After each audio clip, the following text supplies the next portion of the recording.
Hello viewers, welcome back to my channel Home2Hotel Recipes. இன்னைக்கு நம்ம இந்த வீடியோல வீட்ல இருக்க பொருட்களை வச்சே பட்டர்ஸ்காட்ச் ஐஸ்கிரீம் எப்படி செய்யறதுன்னு பார்க்கலாம். ஐஸ்கிரீம் செய்யறதுக்கு ஒரு கனமான pan வந்து அடுப்புல வச்சுக்குவோம். அப்பதான் நமக்கு அடி பிடிக்காம வரும். இதுல வந்து 1/2 லிட்டர் பால் சேர்த்துக்கிறேன். பால் வந்து ரெகுலரா நீங்க எப்பவும் வாங்குற பாலே யூஸ் பண்ணிக்கோங்க. இப்போ வந்து பால் சூடாகிறதுக்குள்ளேயும் 1 2 3 4 டேபிள் ஸ்பூன் பாலை இந்த மாதிரி தனியாக கப்பில் எடுத்து வச்சுருவோம். இது எதுக்காகன்னு கேட்டிங்கன்னா கார்ன்ஃப்ளவர் மிக்ஸ் பண்ணுறதுக்காக. இப்போ வந்து பால் நல்லா காய்ச்சிக்குவோம். இப்போ பால் காய்ச்சிற நேரத்தில் நம்ம பக்கத்தில் எடுத்து வச்சுருந்த பாலில் கார்ன்ஃப்ளவர் மிக்ஸ் பண்ணி வச்சிடலாம். பால் வந்து 4 டேபிள் ஸ்பூன் எடுத்து வச்சோம். இதில் 2 டேபிள் ஸ்பூன் கார்ன்ஃப்ளவர் மாவு சேர்த்துக்குவோம். இது எதுக்காக அப்படின்னு கேட்டிங்கன்னா பாலை வந்து நல்லா திக்காக்குறதுக்காக. இப்போ அதை நல்லா கட்டி இல்லாமல் கரைச்சி எடுத்து வச்சுக்குவோம். இப்போ இதை கட்டி இல்லாமல் நல்லா கரைச்சி வச்சாச்சு. இது மாதிரி கரைச்சி எடுத்து வச்சுக்கோங்க. இப்போ பால் நல்லா காஞ்சிருச்சு. பால் நல்லா பொங்கி வந்ததுக்கப்புறமா 2 நிமிஷம் சிம்மில் வச்சுருங்க. கொதி வரட்டும். இப்போ ஒரு 2 நிமிஷம் கழித்து இப்போ நம்ம கலந்து வச்சோம் இல்லையா கார்ன்ஃப்ளவர் பால், அதை வந்து சேர்த்துக்குவோம். இதை சேர்த்துட்டு அடுப்பை வந்து லோ ஃப்ளேமுக்கு மாற்றிடுங்க. ஏன்னா அடி பிடிக்கும். கட்டிப்படாமல் கைவிடாமல் கிண்டிகிட்டே இருங்க. அப்போ தான் நமக்கு பால் வந்து திக்காகும். ஒரு 3 நிமிஷம் கிண்டிகிட்டே இருந்தீங்க அப்படின்னா நமக்கு இந்த மாதிரி திக்காகும் பால். நல்ல இந்தளவு லைட்டாக தான் திக்காக இருக்கும், ரொம்ப திக்காக இருக்கக்கூடாது. இந்தளவு வந்ததுக்கப்புறமா சர்க்கரை 1/2 கப் சேர்த்துக்கிறேன். டேபிள் ஸ்பூன் அளவில் கேட்டிங்கன்னா 8 டேபிள் ஸ்பூன். மெஷரிங் கப் இல்லாதவங்க அப்படி யூஸ் பண்ணிக்கோங்க. இப்போ சர்க்கரை நல்லா கரையட்டும்.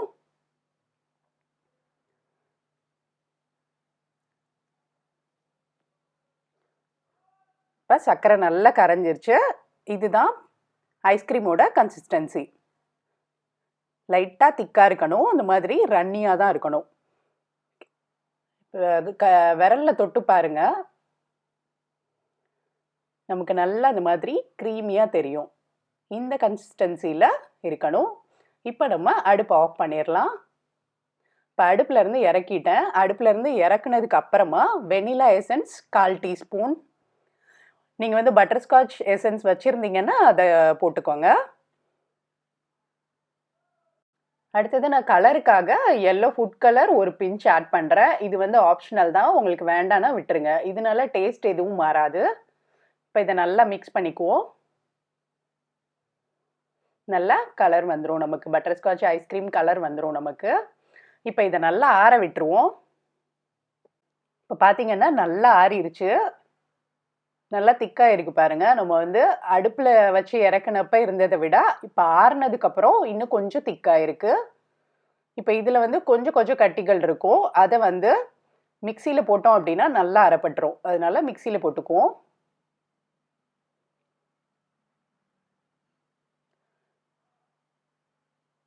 இதை ஒரு தடவை அரைச்சி எடுத்துக்கலாம். இப்போ அரைச்சி எடுத்துட்டோம்.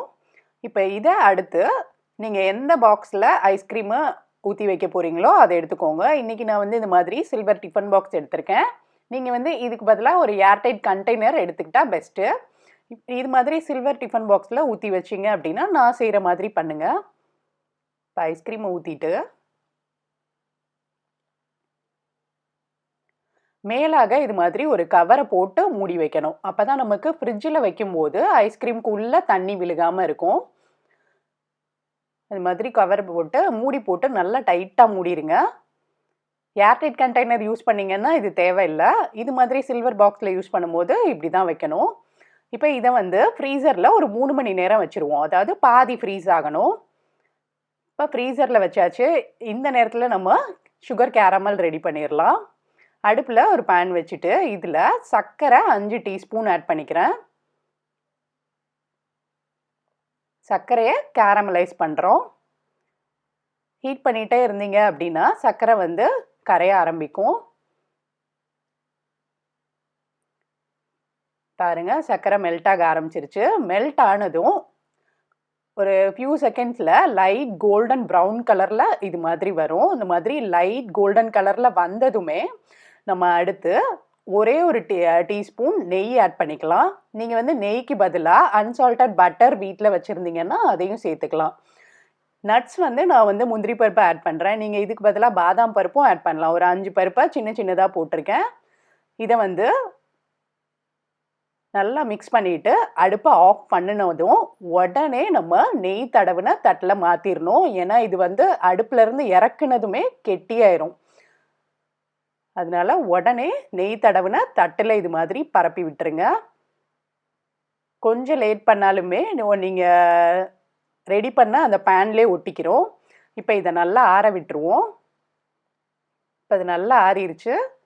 ஆறினதுக்கப்புறம் லைட்டாக இது மாதிரி எடுத்து பார்த்தீங்கன்னாலே நமக்கு அழகாக வந்துடும். இது மாதிரி வந்துடும் நமக்கு. இப்போ இதை நம்ம சின்ன சின்னதாக உடைச்சிட்டு பொடி பண்ணிக்கலாம். ரொம்ப நைஸாக பொடி பண்ணணும்னு தேவையில்லை. நமக்கு வந்து பட்டர்ஸ்காட்ச் ஐஸ்கிரீம் சாப்பிடும்போது நமக்கு அந்த க்ரன்ச்சியாக தெரியணும். அதனால இந்த அளவுக்கு பொடி பண்ணிக்கோங்க.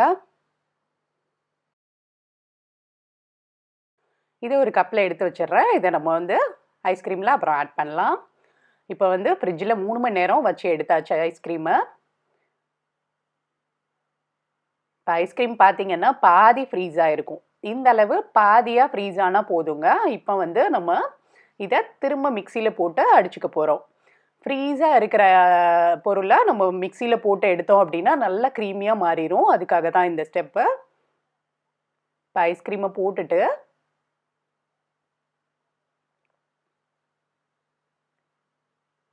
இதை ஒரு தடவை அடித்து எடுத்துக்கலாம். இப்போ மிக்சியில் நல்லா போட்டேன். மிக்சியில் அடித்ததுக்கப்புறம் பார்த்தீங்கன்னா டிஃப்ரென்ஸ் உங்களுக்கு தெரியும். நல்லா க்ரீமியாக இருக்கும். இப்போ இதை திரும்ப அதே டிஃபன் பாக்ஸில் ஊற்றி வச்சிடலாம்.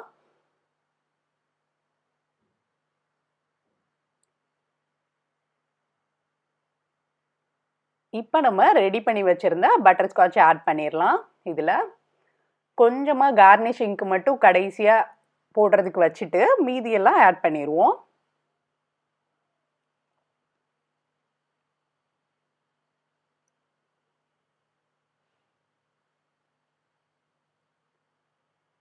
இது கடைசியாக போட்டுக்குவோம். இப்போ இதை நல்லா மிக்ஸ் பண்ணிடுவோம்.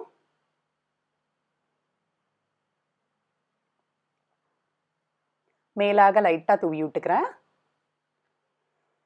இப்போ திரும்ப அதே மாதிரி பேப்பரை போட்டுட்டு நல்லா டைட்டாக மூடிடலாம். இப்போ நீங்கள் ஃப்ரீசரில் 8 மணி நேரம் வைக்கணும். ஓவர் நைட் வச்சா நல்லா ஃப்ரீஸ் ஆயிரும். இப்போ 8 மணி நேரம் ஆயிடுச்சு. எடுத்து பார்ப்போம் ஐஸ்கிரீம் எப்படி வந்திருக்குன்னு. பாருங்க, செமையாக வந்திருக்கு. நல்லா ஃப்ரீஸ் ஆகிருக்கு. இப்போ வந்து ஐஸ்கிரீம் எடுக்கிறதுக்கு ஸ்கூப் இருந்தால் அதை எடுத்துக்கோங்க. அப்படி இல்லைன்னா வீட்டில் இருக்க இது மாதிரி கரண்டியை யூஸ் பண்ணிக்கோங்க. தண்ணியில் நனைச்சிக்கோங்க. அப்போ தான் நமக்கு கரண்டியில் ஐஸ்கிரீம் ஒட்டாமல் வரும். இப்போ எடுத்துடலாம். பாருங்கள், நல்ல க்ரீமியான பட்டர்ஸ்காட்ச் ஐஸ்கிரீம் ரொம்ப சிம்பிளான இன்க்ரீடியன்ஸை வச்சு ஈஸியாக செஞ்சாச்சு. இப்போ இது மேலே லைட்டாக நம்ம ரெடி பண்ணி வச்சுருந்த அந்த பட்டர்ஸ்காட்சை மேலே தூவி விட்டுக்கலாம். அவ்வளோதான், நமக்கு பட்டர்ஸ்காட்ச் ஐஸ்கிரீம் ரெடி. நீங்களும் இதே மாதிரி ட்ரை பண்ணி பார்த்துட்டு எப்படி வந்தது உங்களுக்குன்னு எனக்கு மறக்காமல் கமெண்ட் பண்ணுங்கள். இந்த வீடியோவை உங்கள் ஃப்ரெண்ட்ஸ் கூட ஷேர் பண்ணுங்கள். இந்த வீடியோ உங்களுக்கு பிடிச்சிருந்தா லைக் கொடுத்துட்டு Home2Hotel Recipes சேனலை மறக்காமல் சப்ஸ்கிரைப் பண்ணிவிட்டு பெல் ஐக்கானை கிளிக் பண்ணிக்கோங்க. தேங்க்ஸ் ஃபார் வாட்சிங். பை.